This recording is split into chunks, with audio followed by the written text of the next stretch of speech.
meluncurkan sekitar 50 roket ke dataran tinggi Golan. Namun, pertahanan udara militer Zionis mengklaim berhasil menembak jatuh beberapa roket. Sementara sisanya menghantam area terbuka Israel.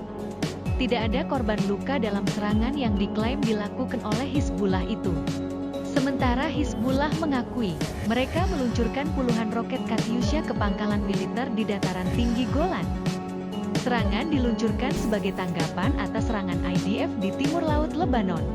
Pasalnya, akibat serangan tersebut, 3 anggota Hizbullah dilaporkan terbunuh. Pasukan pertahanan Israel mengatakan, serangan udara menargetkan sebuah situs di wilayah Baalbek milik unit 4400 Hizbullah, serta situs-situs di Lebanon Selatan.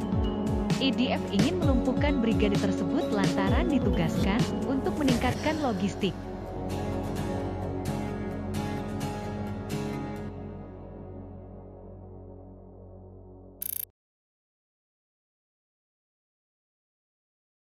Download Tribun X sekarang, menghadirkan lokal menjadi Indonesia.